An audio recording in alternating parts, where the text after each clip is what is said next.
with the Strait of Hormuz being shut or closed or uninsurable, whatever you want to call it, how has this kind of impacted metals prices? It seems like metals have really just kind of moved sideways for the most part, if maybe a little bit downward. So, given the Iran war, given the Strait of Hormuz, what's your overall take on how metals have been reacting to this news? Well, it is surprising to almost everyone. I don't know if you had Michael Oliver on your show. I have, but it's been a couple months. Yeah. Well, Michael, I listened to him fairly often, and he went through, how he goes back into history, and he either writes it down, he's got a better memory than me, and mine's pretty good. But he talked about the fact that war really doesn't move the metals. And then, of course, you listen to Martin Armstrong, and it does. The market does what it does, and putting a Y on it is often intent. And there's so many intentions. I mean, some people say, well, gold doesn't move because of inflation. We've had all this inflation, it didn't move. And now we have war, it's moved. And all these things.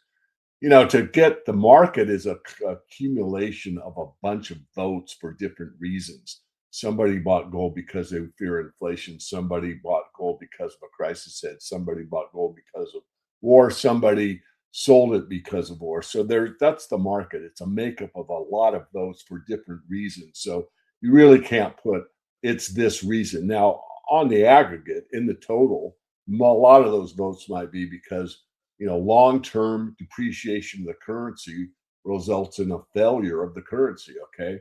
That's my big theme, the macro picture. But is that every vote? No. Sorry, I just had to get that out there. So right now it's driven by oil. Oil is the king of all commodities, as we all know. Energy is more important than the metals, and that's what's taken reaction.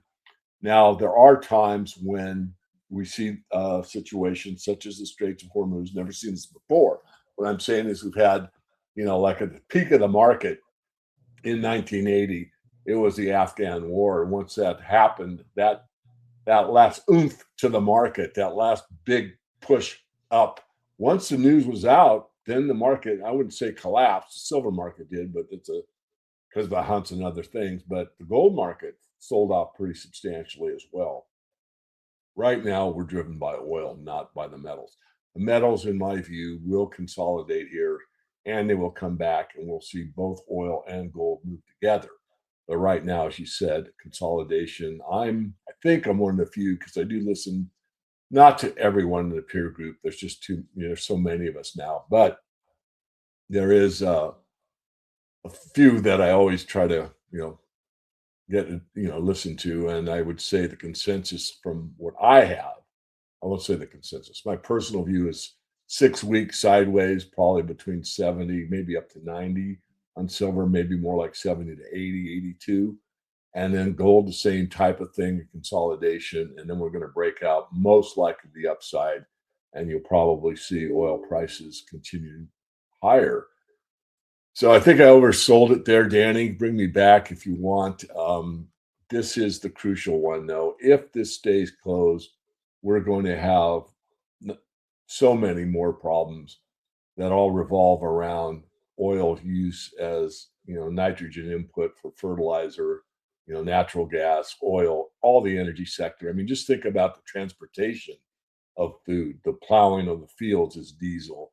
The crop spraying is petroleum based, and on it goes. So we start getting a food shortage along with the water crisis that's already happening in parts of Iran and other parts of the world. We are going to have, unfortunately, and I will say the D word, a depression. How severe? Probably unlike the 30s as far as being as visible as it was in the 30s, because now people that get assistance have an EBT card here in the States, and you just get in line and buy your groceries with the card like any other, debit card, credit card type of thing. So it's really not that visible, but nonetheless, it exists and is growing. Right. And I like the fact that you brought up the Iraq war because it's the most recent analog that we have to anything like this.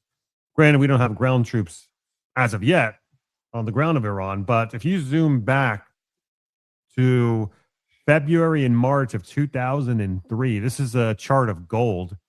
And what you'll notice is that you saw some selling on the part of gold within the first 3 or so months. These are monthly candlesticks. You'll see Yeah. we started selling in February, March, and then we had a long wick at the bottom here in April.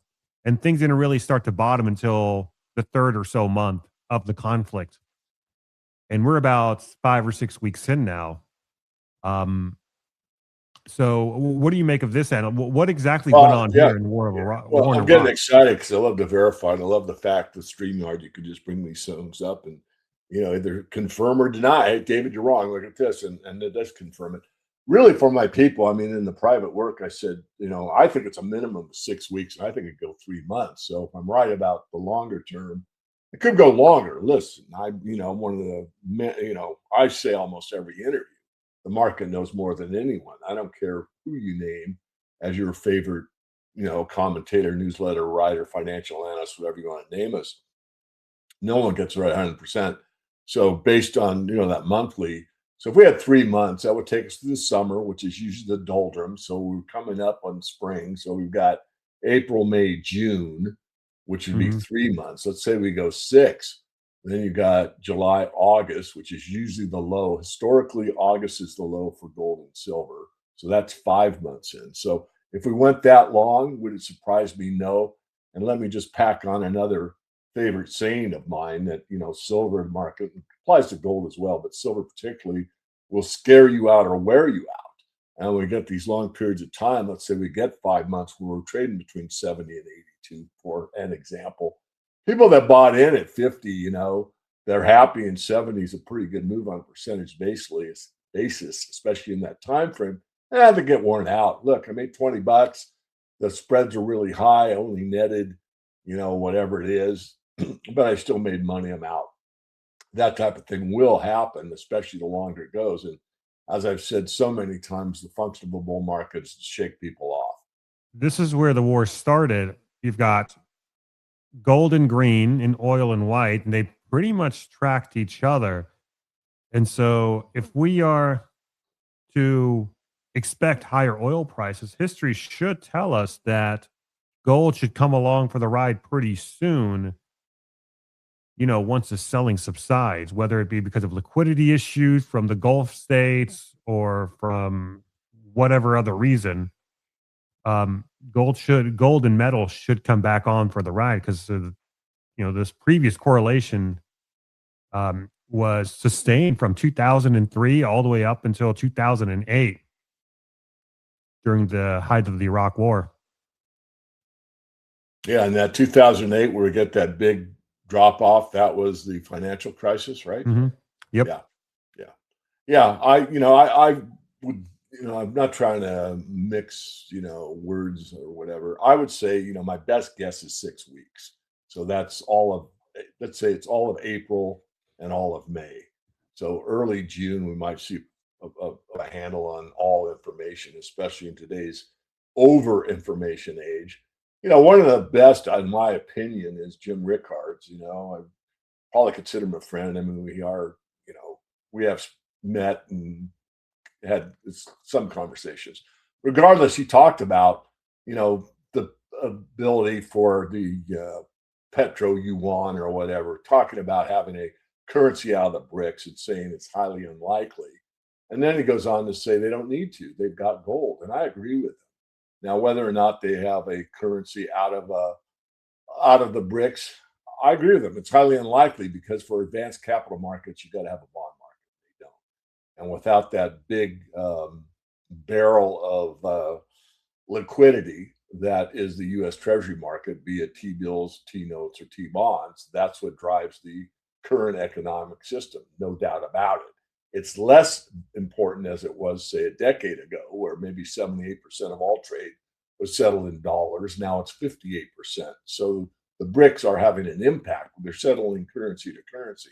So back to your point, Danny, and it's an excellent one, and that is gold. What happens there?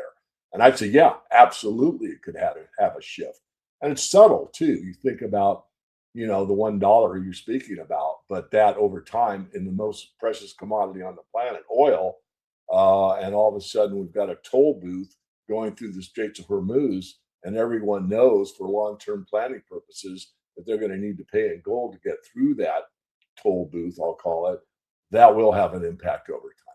Look, we know that the markets usually look ahead. The central banks were looking ahead to gold a couple years ago. I was talking about, and I think I said it on your show, uh, the run to gold has begun. And everyone's like, the run to gold is at 2000, and of course it was, 2000 is a good price. But contrast that to the 5,500 we've had recently. And that was because the smartest money was moving into gold slowly. I said, you start with my It never goes prognosis up. is it will come along for the ride until we're in the final phase. And we're in the final phase from the long-term perspective, but from the last high that silver and gold make, I expect to see a gold silver ratio below 30 to 1. We haven't been there yet. The best has been 50 or so. And until we get to the 30 to 1 or less than, like 20 to 1, then we're going to see silver outperform to the level I expect it to happen. But no, until we really get to that, the psychology is if I don't own some precious metals, I am in big trouble.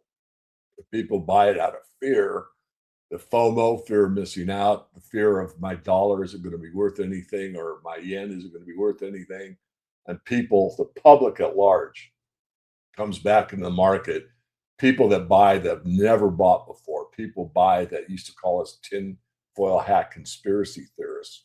Those people come into the market and rush in a short duration of time. That will be the top, and that will be the signal to probably get out and move into a different asset class.